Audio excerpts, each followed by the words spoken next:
तो देखिए इस प्रश्न में आपसे क्या पूछ रहे हैं। अभी हाल ही में भारतीय भूवैज्ञानिक सर्वेक्षण यानी कि जियोलॉजिकल सर्वे ऑफ इंडिया, इसके महानिदेशक यानी कि डायरेक्टर जनरल कौन बने हैं? तो आंसर होगा जनार्दन प्रसाद। इंपॉर्टेंट क्वेश्चन है, याद रखना जनार्दन प्रसाद का नाम, जो कि भारतीय भूवैज्ञानिक सर्वेक्षण के डायरेक्टर जनरल और कौन से नंबर के बने हैं? तो 52वें नंबर के महानिदेशक बने हैं। और इन्होंने किनका स्थान लिया? एस राजू का स्थान लिया है। देखो जियोलॉजिकल सर्वे ऑफ इंडिया की बात करते हैं। इसकी स्थापना होती है 1851 को और इसका मुख्यालय आपको मिलेगा कोलकाता में। अच्छा, ये तो हो गया geological survey of India.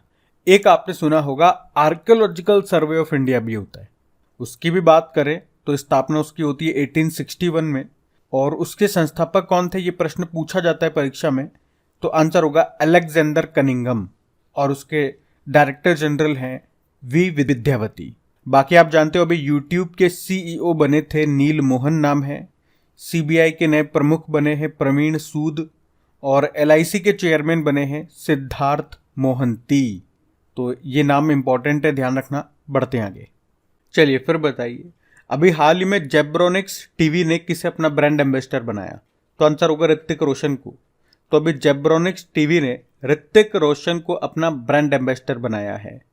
Hrithik Roshan, आपको याद है अभी आईफा अवार्ड्स में ऋतिक रोशन को बेस्ट एक्टर का अवार्ड मिला था उनकी मूवी विक्रम वेधा के लिए। चलिए फिर बताइए, अभी हाल ही में संयुक्त राष्ट्र महासभा के 78वें सत्र के अध्यक्ष के रूप में किसे चुना गया? तो आंसर होगा डेनिस फ्रांसिस को। तो अभी यूनाइटेड नेशन जनरल असेंबली, जिसे विश्व की लघु संसद भी कहते हैं, और अभी इसके सितंबर में शुरू होने वाले 78वें सत्र के अध्यक्ष बने हैं डेनिस फ्रांसिस। ये किस देश से हैं? त्रिनिदाद और टोबैगो। और ये किनके स्थान पे आए हैं? सोबो कर्रोसी के स्थान पे आए हैं, जो हंगरी से थे। वे 77वें सत्र के अध्यक्ष थे। अच्छा, मैंने आपसे भी कहा ना, यूनाइटेड नेशन जनरल असेंबली, संयुक्त राष्ट्र महासभा, इसे विश्व की लघु संसद भी कहा जाता है। और यहीं से एक प्रश्न आपका बन जाएगा कि किस संविधान संशोधन को मिनी कॉन्स्टिट्यूशन कहते हैं? तो 42वां संविधान संशोधन 1976 का। बाकी अभी गिलबर्ट होंगबो की बात करें, ये पिछले साल इंटरनेशनल लेबर ऑर्गेनाइजेशन के नए अध्यक्ष बने थे। अजय बंगा अभी वर्ल्ड बैंक के नए अध्यक्ष बने हैं। और नागोजी ओंकाजाईवेला, ये वर्ल्ड ट्रेड ऑर्गेनाइजेशन की पहली महिला डायरेक्टर जनरल हैं, नाइजीरिया से हैं ये। वैसे WHO के अध्यक्ष कौन है? टेड्रोस अधानोम है। इंटरनेशनल मॉनेटरी फंड की कौन है? क्रिस्टालिना जॉर्जिवा है। इंटरनेशनल ओलंपिक कमिटी के कौन है? थॉमस बक हैं। फीफा के कौन है? Gianni Infantino. तो ये भी पॉइंट्स ध्यान रखना। बढ़ते हैं आगे। चलिए फिर बताइए, अभी हाल ही में विश्व मौसम विज्ञान संगठन का नया अध्यक्ष किसे चुना गया? तो आंसर होगा डॉक्टर अब्दुल्ला अल मंडोस को। अच्छा, वैसे इनका नाम मैं आपको ऑलरेडी बता चुका हूं जब हमने पढ़ा था कि 2023 से 2027 तक यानी कि 4 सालों के लिए विश्व मौसम विज्ञान संगठन की अध्यक्षता ये यूनाइटेड अरब अमीरात के पास है। तब आपको बताया था कि अब इसके नए अध्यक्ष होंगे यूनाइटेड अरब अमीरात के डॉक्टर अब्दुल्ला अल मंडोस। 4 सालों के लिए होंगे।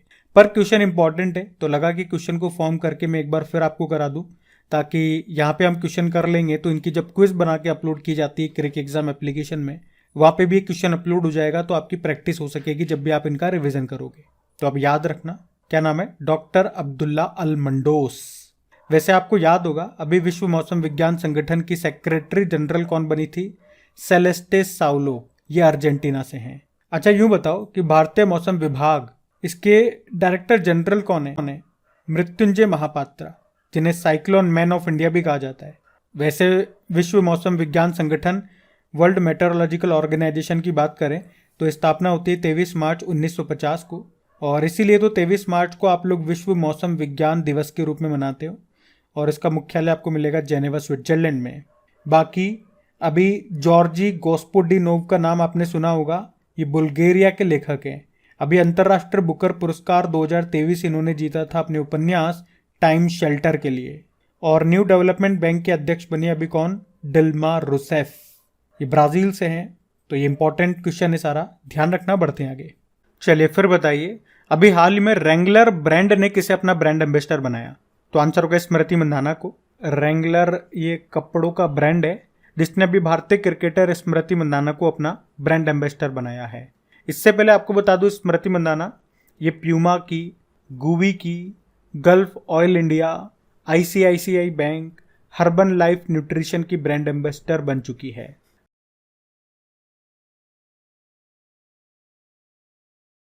तो इस प्रश्न में आपसे पूछ रहे हैं, हाल ही में महाराष्ट्र के किस जिले में भारत के पहले कार्बन तटस्थ गांव का विकास हो रहा है? तो आंसर होगा ठाणे। तो महाराष्ट्र के ठाणे जिले के भिवंडी तालुका में पहला कार्बन न्यूट्रल गांव को तैयार किया जा रहा है। इसके साथ ही 121 आदिवासी गांवों को भी मॉडल गांव के रूप में डेवलप किया जा रहा है। कार्बन न्यूट्रल का मतलब समझो, कार्बन उत्सर्जन जीरो होना, मतलब नेट कार्बन उत्सर्जन जीरो होना, मतलब जितना कार्बन का उत्सर्जन हुआ है उतना ही आपको अवशोषित भी करना पड़ेगा, मतलब पर्यावरण में नेट कार्बन उत्सर्जन, नेट कार्बन एमिशन जीरो होना चाहिए। अब इससे संबंधित कुछ प्रश्न मैं आपसे पूछूं जो कि करंट अफेयर्स में हमने पढ़े हैं, जैसे कि देश की पहली कार्बन न्यूट्रल पंचायत कौन सी बनी थी?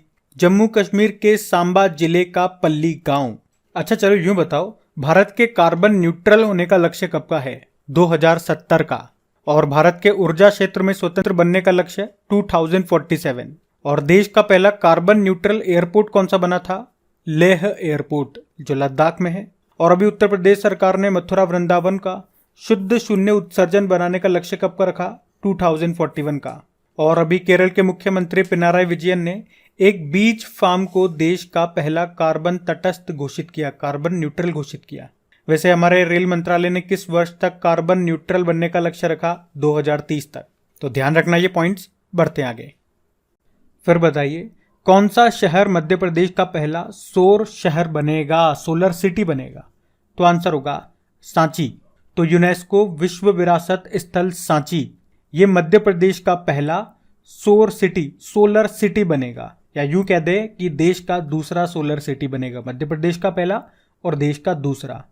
ये जो सांची है, ये जो कर्क रेखा है ना, उस पर स्थित है, इसलिए ये सूर्य की ऊर्जा को सोखने के लिए एक आदर्श स्थान है। और बताया जा रहा है कि सांची में सौर ऊर्जा से 7.3 मेगावाट बिजली का उत्पादन किया जाएगा।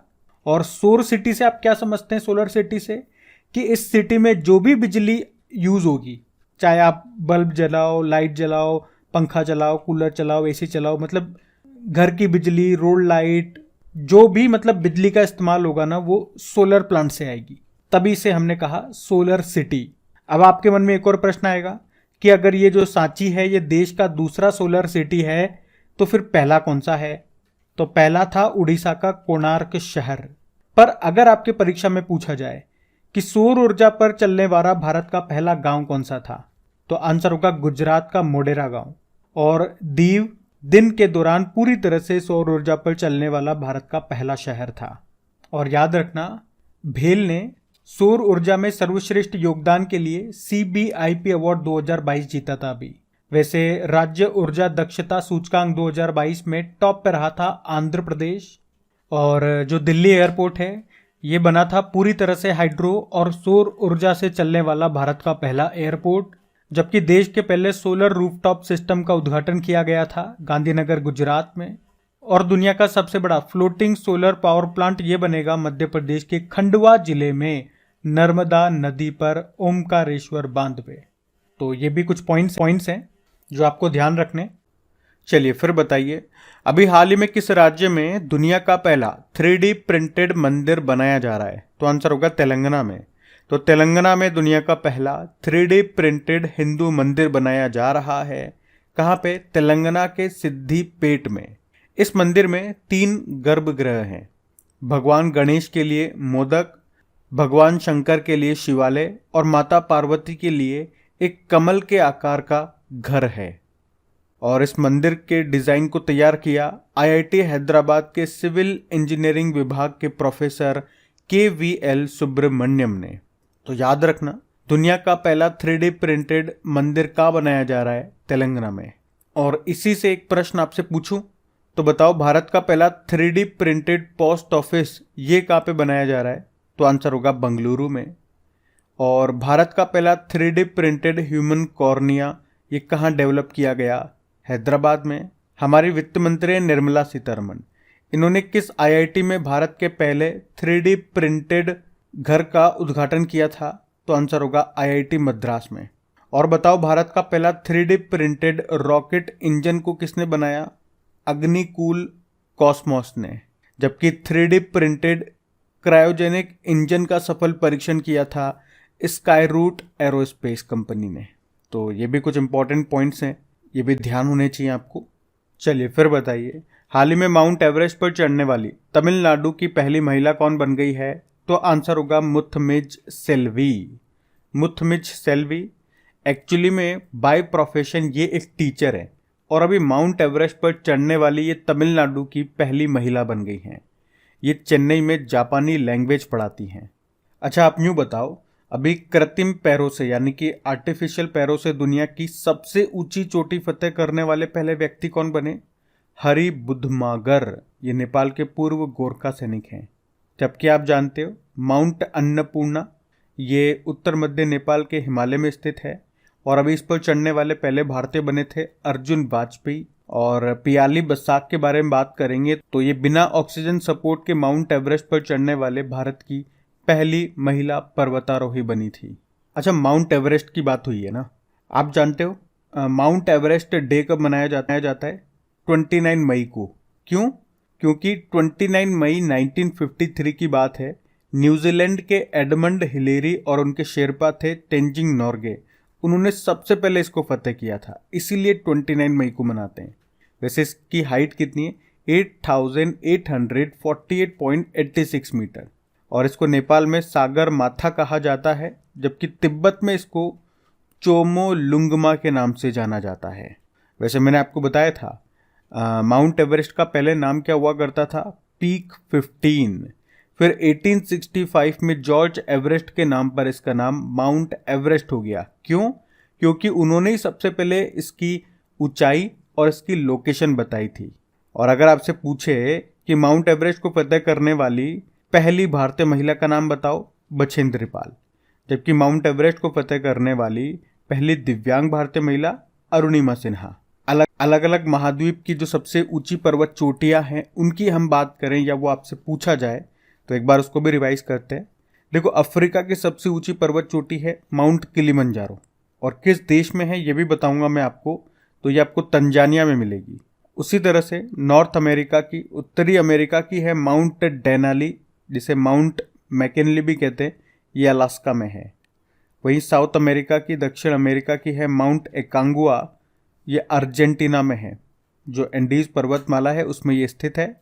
अंटार्कटिका की है माउंट विंसन मैसिव, ऑस्ट्रेलिया की है माउंट कोजियस्को, एशिया की माउंट एवरेस्ट हो ही गई और यूरोप की है माउंट एल्ब्रुस। तो ये आप जरूर याद रखना। बढ़ते हैं आगे। फिर बताइए, अभी हाल ही में पर्वतारोहण कोर्स को पूरा करने वाली पहली महिला एनसीसी कैडेट कौन बन गई? तो आंसर होगा शालिनी सिंह। तो अभी शालिनी सिंह पर्वतारोहण कोर्स को पूरा करने वाली ये पहली महिला एनसीसी कैडेट बन गई है। वे लखनऊ से हैं और उन्होंने पाठ्यक्रम के तहत उत्तराखंड के उत्तरकाशी जिले में ड्रिंग घाटी में 15,400 फीट की चोटी पर चढ़ाई की। किसने? शालिनी सिंह नाम है इनका। और ये जो शिवा चौहान है, सियाचिन में सक्रिय रूप से तैनात होने वाली पहली महिला अधिकारी बनी थी। शिवांगी सिंह की बात करेंगे तो राफेल उड़ाने वाली पहली भारतीय महिला पायलट हैं ये। जबकि अवनी चतुर्वेदी सुखोई लड़ाकू विमान उड़ाने वाली भारत की पहली महिला पायलट बनी थी। अच्छा, एक आश्रिता वी ओलेटी का नाम भी ध्यान रखना, भारत की पहली महिला उड़ान परीक्षण इंजीनियर बनी थी। और सुरभि चखमोला का नाम याद रखना, अभी इनको विदेशी परियोजना पर तैनात होने वाली BARO बॉर्डर रोड ऑर्गेनाइजेशन की पहली महिला अधिकारी कौन बनी थी पूछेंगे तो आंसर होगा सुरभि चखमोला। किस प्रोजेक्ट के तहत? प्रोजेक्ट दंतक के तहत। और किस देश में? भूटान में। तो जो पॉइंट्स बताए इंपॉर्टेंट है, ध्यान रखना। बढ़ते हैं आगे।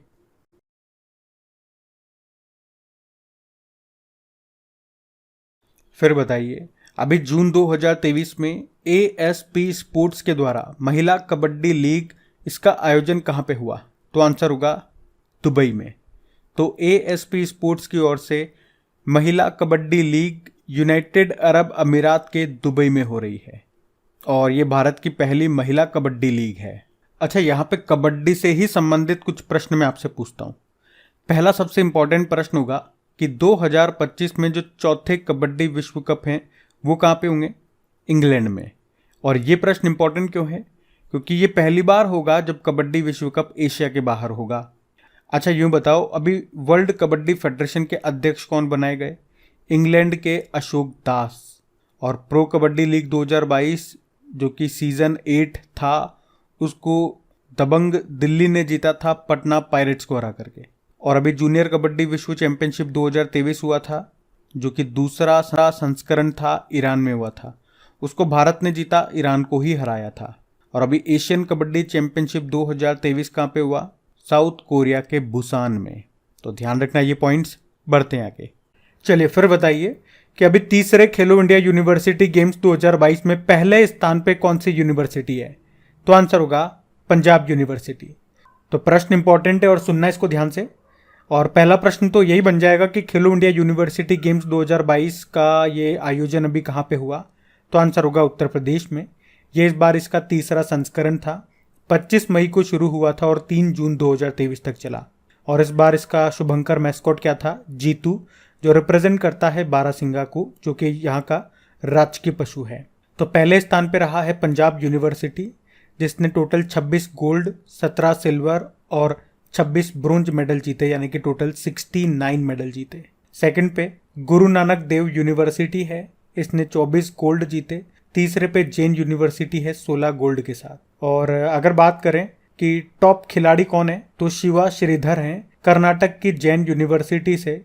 इनका खेल है स्विमिंग और स्विमिंग में इन्होंने 8 गोल्ड, 2 सिल्वर और 1 ब्रोंज मेडल जीता। अच्छा, हमने कहा खेलो इंडिया यूनिवर्सिटी गेम्स का ये तीसरा संस्करण है। पहला और दूसरा कब कहाँ पे हुआ था? तो पहला हुआ था 2020 में उड़ीसा के भुवनेश्वर में, उसमें टॉप पे पंजाब यूनिवर्सिटी था। दूसरा होना था 2021 में, लेकिन फिर ये 2022 में आयोजित हुआ बंगलुरु में, जिसमें टॉप पे रहा था जैन यूनिवर्सिटी।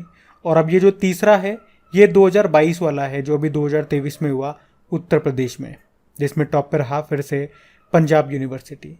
एक आपको याद आएगा खेलो इंडिया यूथ गेम्स भी होता है जो कि इस बार हुआ था, 5वां संस्करण था, मध्य प्रदेश में हुआ था और उसमें टॉप पे रहा था महाराष्ट्र। तो इंपॉर्टेंट क्वेश्चन मार्क करना, जो भी इंपॉर्टेंट क्वेश्चन बन सकते थे मैंने आपको करवा दिया यहाँ पे। और बाकी इन सभी का क्विज बना करके अपलोड कर दिया जाता है आपकी करियर के एग्जाम एप्लीकेशन पे, वहाँ जाके इनके अच्छे से प्रैक्टिस करते रहना आप। और सेशन अच्छा लगे तो प्लीज़ लाइक करके शेयर ज़रूर करना। अभी बढ़ते हैं आगे। चलिए फिर बताइए, अभी हाल ही में पहली प्रीमियर हैंडबॉल लीग 2023 का आयोजन कहाँ किया जाएगा?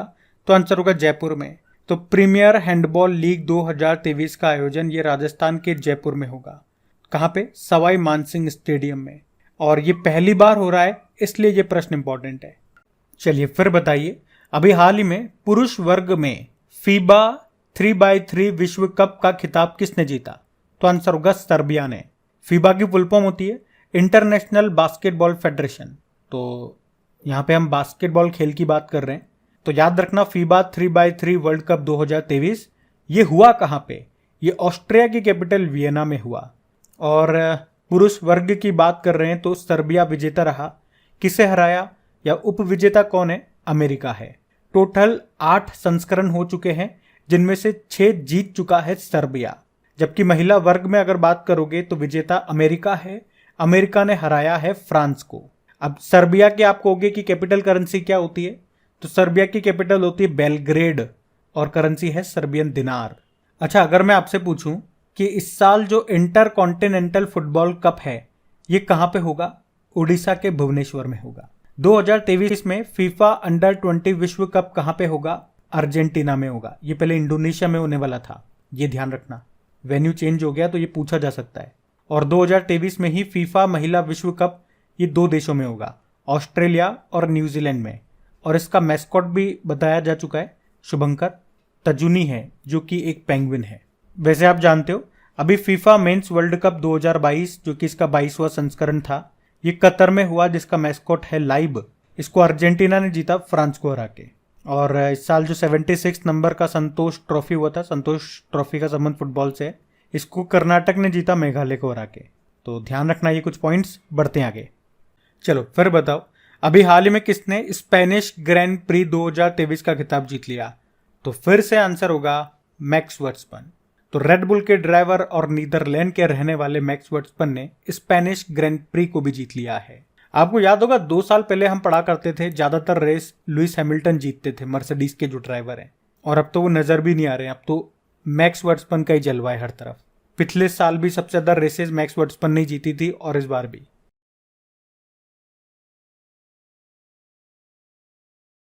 चलिए फिर बताइए, अभी हाल ही में हु किल्ड मूसेवाला नाम की बुक को किसने लिखा? तो आंसर होगा जुपिंदर जीत सिंह ने। तो पत्रकार और लेखक हैं जुपिंदर जीत सिंह और इन्होंने ये बुक लिखी है जिसका नाम है हु किल्ड मूसेवाला। ये बुक पंजाबी गायक और रैपर शुभदीप सिंह सिद्धू, जो कि सिद्धू मूसेवाला के नाम से मशहूर थे, अभी कुछ समय पहले गोली मार करके उनकी हत्या कर दी गई, तो उसी के बारे में ये बुक बताती है। जुपिंदर जीत सिंह ने इस बुक को लिखा है, ये याद रखना। बाकी संदीप मारवा 8 Years ऑफ मोदी सरकार अ कंपाइलेशन ऑफ अचीवमेंट नाम से बुक लिखी। और अमिताभ कांत अभी made in India 75 Years of business and enterprise नाम से बुक लिखी। नीति आयोग के पूर्व CEO हैं ये, वैसे अभी G20 के शेरपा हैं। और नीति आयोग के अभी वर्तमान में CEO कौन है, चलो इसका उत्तर आप लोग दो कमेंट बॉक्स में। जबकि नारायण वागुल की बात करेंगे, अभी रिफ्लेक्शन नाम से बुक इन्होंने लिखी थी जिसको लॉन्च किया था हमारी फाइनेंस मिनिस्टर निर्मला सीतारमण ने, तो ये ध्यान रखना। बढ़ते हैं आगे। चलिए फिर बताइए, अभी हाल ही में the power of one thought नाम की बुक को किसने लिखा? BK शिवानी ने।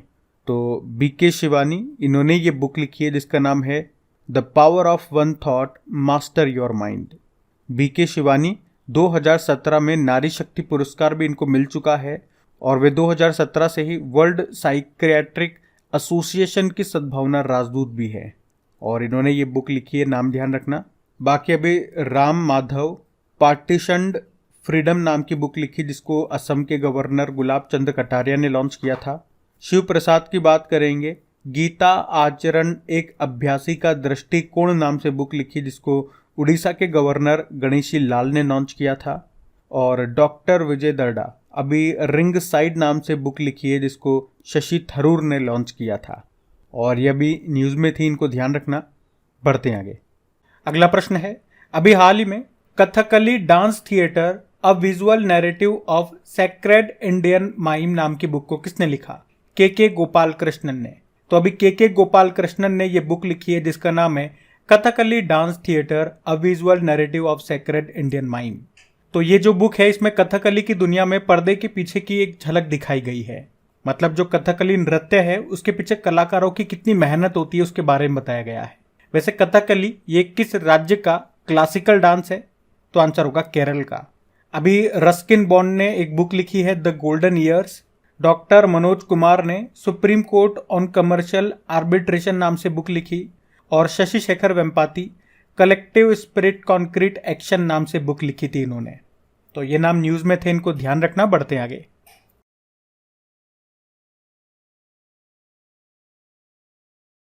चलिए फिर बताइए, अभी हाल ही में संयुक्त राष्ट्र पर्यावरण कार्यक्रम की अंतर सरकारी वार्ता समिति इसका दूसरा सत्र अभी कहां पे आयोजित हुआ? तो आंसर होगा फ्रांस में। इंग्लिश में बोलोगे तो इंटर गवर्नमेंट नेगोशिएशन कमेटी यानी कि अंतर सरकारी वार्ता समिति। और ये किसकी है? यूनाइटेड नेशन एनवायरनमेंट प्रोग्राम की दूसरे नंबर की है। कहाँ पे हुई? फ्रांस के पेरिस में। और इसका उद्देश्य है प्लास्टिक प्रदूषण को समाप्त करना। अब आपने कहा ये दूसरी वाली है, तो पहली वाली कब हुई थी, कहाँ पे हुई थी? 2022 में हुई थी उरुग्वे में। देखो आप जानते हो यूनाइटेड नेशन एनवायरनमेंट प्रोग्राम, इसकी स्थापना होती है 5 जून 1972 को, इसीलिए तो 5 जून को आप वर्ल्ड एनवायरनमेंट डे के रूप में मनाते हो। और इसका हेडक्वार्टर कहाँ पर है? नैरोबी केन्या में है। चलिए फिर बताइए, प्रकृति के संरक्षण के लिए अंतरराष्ट्रीय संघ यानी कि IUCN की विश्व संरक्षण कांग्रेस 2025 की मेजबानी कौन सा देश करेगा? तो आंसर होगा यूनाइटेड अरब अमीरात। IUCN की फुल फॉर्म क्या होती है? International union for conservation nature and natural resources. तो प्रकृति के संरक्षण के लिए या पर्यावरण के संरक्षण के लिए यह IUCN काम करता है। और 2025 में इसका जो विश्व संरक्षण कांग्रेस सम्मेलन है इसका आयोजन कहाँ पे होगा? यूनाइटेड अरब अमीरात में। जून महीने में होगा ये 2025 में, यूनाइटेड अरब अमीरात के अबू धाबी में। और ये जो बैठक है ये इंपॉर्टेंट इसलिए है क्योंकि ये हर 4 साल में एक बार होती है। तो 2025 वाली तो आपने कहा यूनाइटेड अरब अमीरात में होगी, और इससे 4 साल पहले यानी कि 2021 में ये हो चुकी है। कहाँ पे? फ्रांस में हो चुकी है। IUCN की बात करें, इसकी स्थापना होती है 1948 में। हेडक्वार्टर है ग्लैंड, स्विट्जरलैंड में। और आपने सुना होगा रेड डेटा बुक के बारे में, उसको IUCN के द्वारा ही जारी किया जाता है। और यूनाइटेड अरब अमीरात की बात करें, अभी काफ़ी न्यूज़ में है। अभी मशीन कैन सी समिट 2023 का आयोजन हुआ था यहाँ पे, और I2U2 की पहली उप मंत्री स्तरीय बैठक 2023 में हुई यूनाइटेड अरब अमीरात में ही। ये नया ग्रुप है ना I2U2। कौन कौन से देश है इसमें? इजराइल है, इंडिया है, USA है और यूनाइटेड अरब अमीरात है। इस साल COP28 का आयोजन भी कर रहा है यूनाइटेड अरब अमीरात। और 2023 से लेकर 2027 तक विश्व मौसम विज्ञान संगठन की अध्यक्षता ये भी है यूनाइटेड अरब अमीरात के पास में। और अगले 4 सालों के लिए विश्व मौसम विज्ञान संगठन यानी कि वर्ल्ड मेटेरोलॉजिकल ऑर्गेनाइजेशन का अध्यक्ष किसे चुना गया है? यूनाइटेड अरब अमीरात के डॉक्टर अब्दुल्ला अल मंडोस को ही। तो अब आप देख सकते हो यूनाइटेड अरब अमीरात काफ़ी न्यूज़ में है। तो इसकी कैपिटल क्या है? अबू धाबी है। और यूनाइटेड अरब अमीरात के दुबई में ICC इंटरनेशनल क्रिकेट काउंसिल का हेडक्वार्टर भी मिलेगा। यहाँ की करेंसी की बात करोगे तो दिरहम है, ध्यान रखना। ये बढ़ते हैं आगे।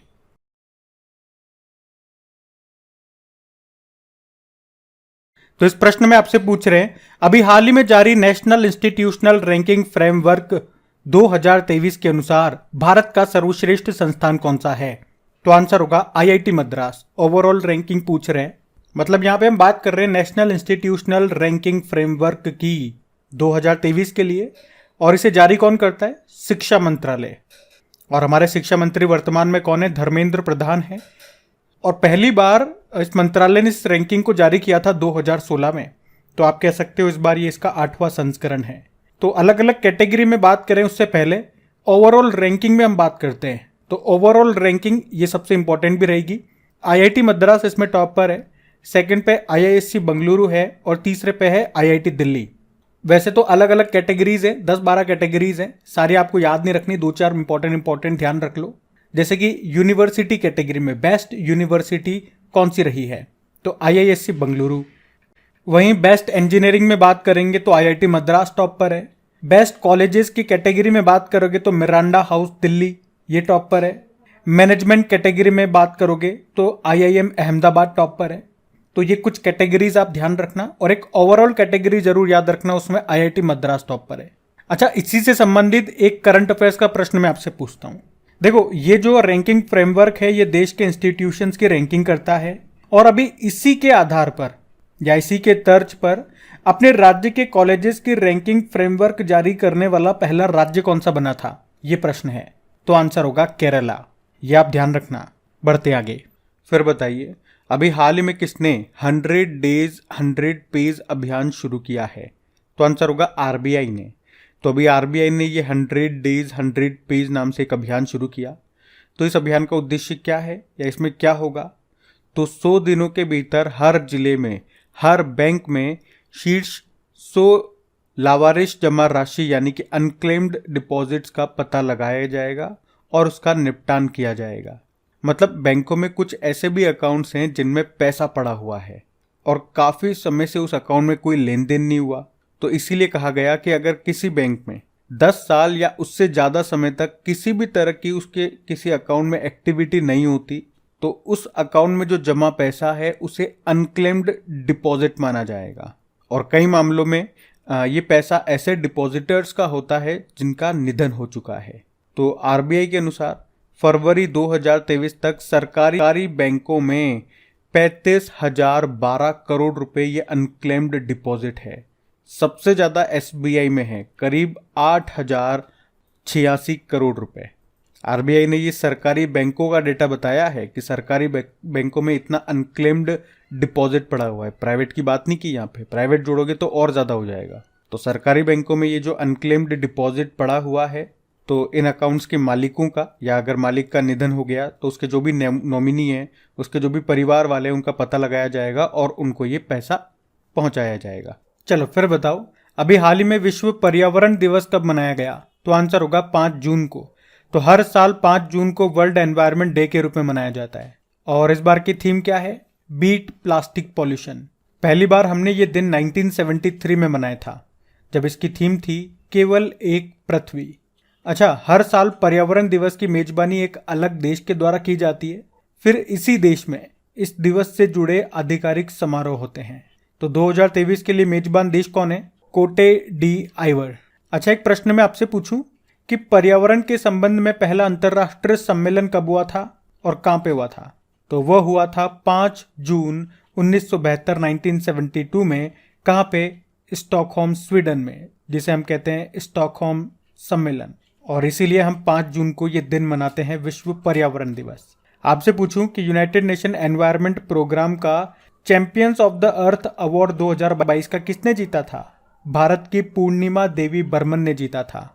फिर बताइए, अभी जून 2023 में आर्कटिक सैन्य अभ्यास का आयोजन किसने किया? तो आंसर होगा नाटो ने। तो अभी नाटो कंट्रीज ने इस आर्कटिक मिलिट्री एक्सरसाइज का आयोजन किया। कहां पे? फिनलैंड में। ये इस बार इसका 6वां संस्करण है। आपने अभी पढ़ा था फिनलैंड ये नाटो का नया सदस्य देश बना था 31वें नंबर का। और फिनलैंड की जो सीमा है ये रशिया से मिलती है। अब आपको पता होगा रशिया तो बिल्कुल नहीं चाहता कि उसके जो पड़ोसी देश है वो नाटो को ज्वाइन करें। अभी यूक्रेन ने भी ऐसी हरकत करने की कोशिश की थी ना, तो फिर उसका अंजाम देखा ना, उन दोनों के बीच में लड़ाई हो गई। अब फिनलैंड ने कोशिश ही नहीं की, फिनलैंड तो शामिल भी हो गया नाटो में। तो कहीं रशिया फिनलैंड पे हमला न कर दे, तो इस कारण नाटो देशों ने फिनलैंड की रक्षा के लिए अभी आर्कटिक सैन्य अभ्यास का आयोजन किया फिनलैंड में। और ये फिनलैंड में जिस जगह पे हो रहा है ना, वो यूरोप का सबसे बड़ा तोपखाना प्रशिक्षण मैदान भी है। कहां पे हो रहा है ये? फिनलैंड में रोवा जार्वी नाम की जगह पे। देखो, नाटो की स्थापना होती है 1949 में। इसका हेडक्वार्टर है ब्रुसेल, बेल्जियम में। और इसके महासचिव हैं जेंस स्टोल्टेनबर्ग। अब इनका कार्यकाल 1 साल के लिए बढ़ा दिया गया था। वैसे याद रखना, नाटो देशों के द्वारा, ये जो नाटो के सदस्य देश हैं, इनके द्वारा कोल्ड रेस्पॉन्स नाम से एक्सरसाइज का आयोजन भी किया जाता है। एक नेपच्यून स्ट्राइक का आयोजन भी इसने किया था। और अभी लॉक्ड शील्ड नाम से साइबर रक्षा अभ्यास का आयोजन भी किया था। कहां पे किया था? एस्टोनिया में। चलिए फिर बताइए, अभी हाल ही में किस देश ने हमारी जो राष्ट्रपति हैं द्रौपदी मुर्मू, उनको अपने सर्वोच्च सम्मान order of the chain of yellow star से सम्मानित किया? तो आंसर होगा सूरीनाम। सूरीनाम ये साउथ अमेरिका का एक देश है। और अभी इसके राष्ट्रपति ने, सूरीनाम के राष्ट्रपति ने अभी जून 2023 में ही हमारी प्रेसिडेंट द्रौपदी मुर्मू को अपने सर्वोच्च नागरिक सम्मान से सम्मानित किया। उस सम्मान का नाम क्या है? Order of the chain of yellow star. और इस तरह से ये पुरस्कार पाने वाली ये पहली भारतीय बन गई हैं द्रौपदी मुर्मू। एक्चुअली में अभी द्रौपदी मुर्मू जी ये सूरीनाम की यात्रा पर थी और वहीं पे उन्हें ये सम्मान मिला। अच्छा, मैंने कहा सूरीनाम के राष्ट्रपति ने ये सम्मान दिया हमारे राष्ट्रपति जी को। तो सूरीनाम के प्रेसिडेंट कौन है? ये प्रश्न आया होगा ना मन में। तो उनका नाम है चंद्रिका प्रसाद संतोखी। हमने कहा सूरीनाम ये साउथ अमेरिकन कंट्री है। कैपिटल इसकी क्या होती है? पारामारिबो। करेंसी है सूरीनाम डॉलर। ध्यान रखना। बढ़ते आगे।